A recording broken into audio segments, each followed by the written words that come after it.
Somewhere out there someone needs me.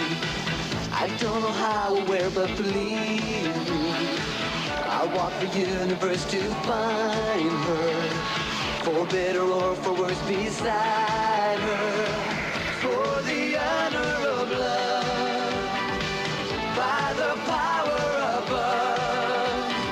I have the power, I have the power. A stranger walked into my world, and when he talked I really heard.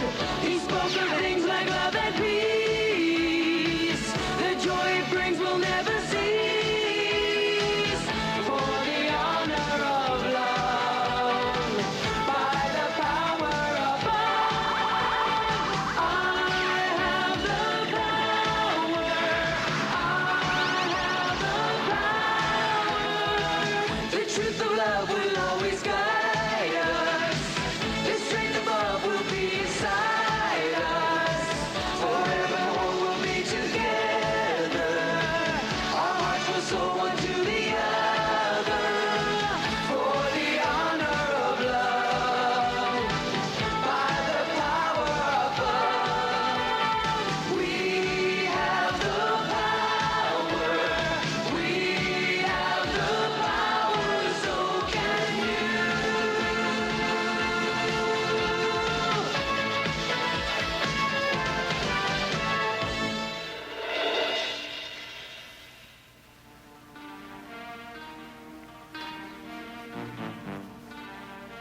It was night at Castle Grayskull.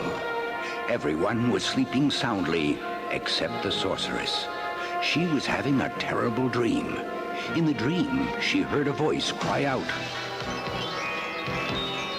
You may have defeated us, but you'll never see this child again.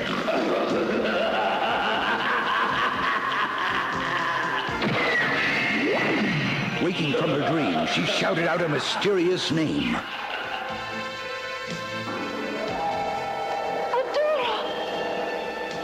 A sword. Before the sorceress's eyes, hovering in midair, was a glowing sword that looked exactly like He-Man's sword of power, except for a shining jewel in the handle. As the sorceress stared in amazement, the magical sword began to float away.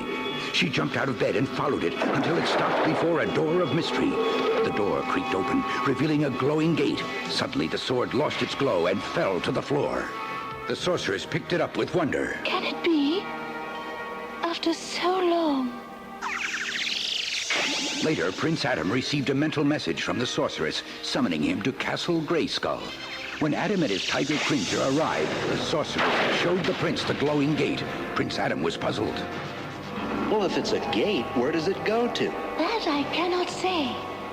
This door has never opened before. And you want me to pass through it and find someone in the world it leads to? This sword shall lead you to the one you seek. Why, except for this jewel, this sword looks exactly like mine. And like yours, it is meant for someone with a very special destiny. But how? Adam, please, ask no questions. Until you find this one, I can say nothing. The very fate of the universe may depend on your success. The prince turned to his tiger and asked, Well, ready for an adventure, Cringe? An adventure?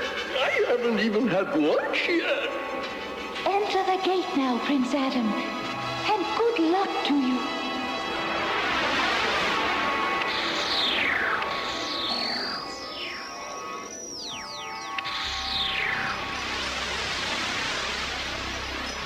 After walking through the glowing gate, Adam and Cringer found themselves in the world of Etheria. They continued on until they came upon the village of Thamor. Finding an inn where they could eat, Prince Adam and Cringer went inside. Seated in the corner was a handsome young man named Bo.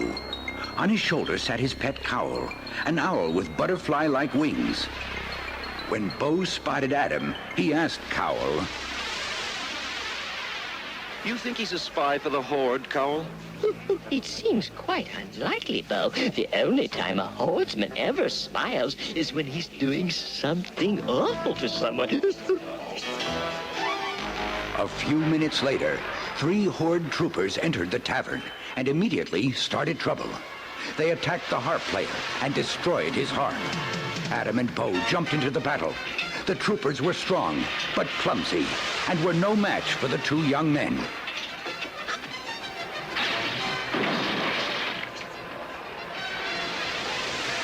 After the fight was over, Adam and Bo shook hands and introduced themselves.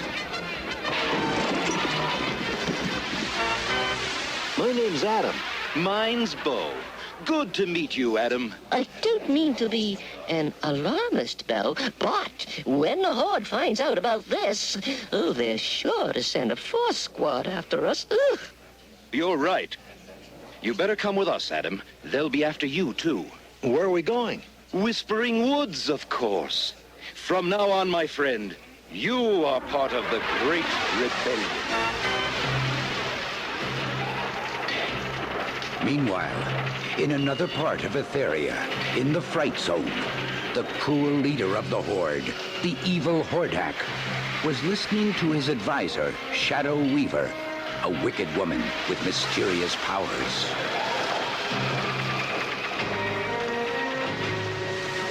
Well, my dark magics have told me that a stranger from another world has come to Etheria. And he brings with him the seed of great trouble for the Horde. Where is this stranger? He was in the kingdom of Bright Moon. But my spells can no longer find him. Send Force Captain Adora to me at once. I have a plan which will bring this stranger into the open. And then we will teach him it's not nice to cause trouble for the evil Horde.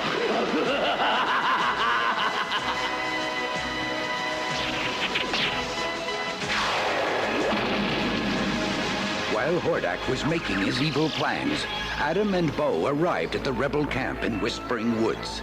There, Bo introduced Adam to the rebel leader, a young woman named Glimmer.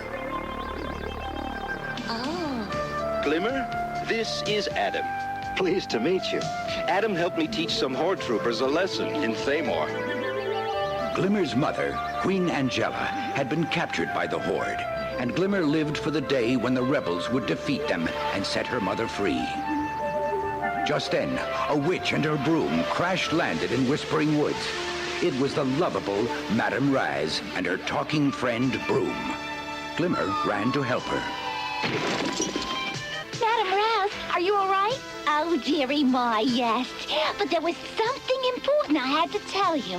Now, what was that again? The village of Thamor, the Horde. That's it! The Horde has placed the entire village of Thamor under arrest. When they heard the news, Adam and Bo realized it was their fight with the Horde troopers that caused the problems for the people of the village. Together, they vowed to help. Gathering Glimmer's band of rebels, they returned to Thamor, where they saw a terrible sight. Glimmer cried out, It's a Horde slave transport. But they're loading the villagers into it. The rebels had to stop the Horde villains. Even though they were greatly outnumbered by the Horde troopers, Glimmer's troops fought bravely. Just when it seemed that the rebels would be defeated, Prince Adam transformed himself and Cringer into He-Man and Battle Cat. By the power of Grayskull.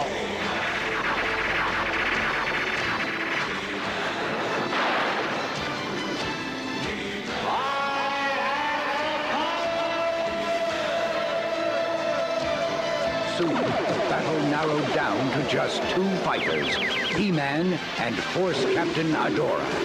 When He-Man pointed the sword of protection at Adora, it began to glow. Adora's face appeared in the jewel. He-Man was amazed. What?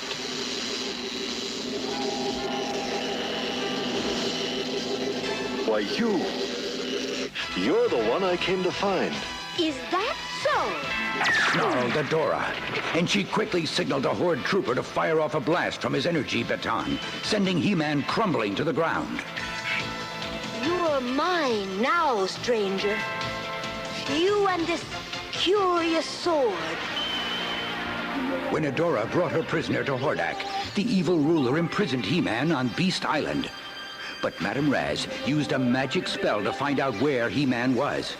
Then she used her powers again to make a magic flying boat and flew Bo and the rebels to Beast Island. But before the rebels could attack, the evil Hordak struck again. He shot down their flying boat, and they crash-landed on the island. He-Man was held down by glowing magical chains in the plunder room when Adora came to him carrying the sword. I'm Adora, Force Captain Adora. And your name? My name is He-Man.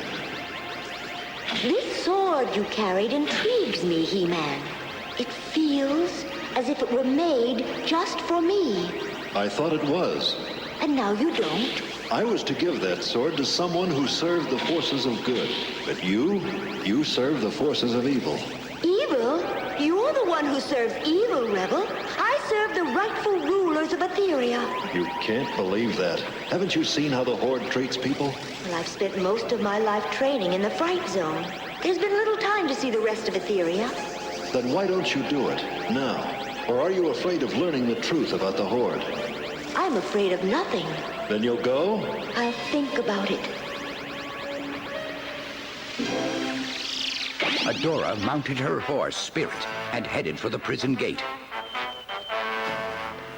Halt! State your business! Force Captain Adora on a secret mission for Hordak. Open the gate, Trooper. Once she was off the island, Adora told Spirit, Well, Spirit, now we'll prove to ourselves that He-Man was lying, huh? Meanwhile, back on Beast Island, the rebels found He-Man. But before they could free him, Hordak and his villains entered the plunder room, and Shadow Weaver put all the rebels under a spell. He-Man shouted in a rage. You villain, what have you done to them? They are merely paralyzed for a time. Better to ask what I will do to them if you do not tell me why you have come to Etheria. When He-Man refused to talk, Hordak left, warning that he would be back to get He-Man's answer. Once they were gone, Cowl came flying in.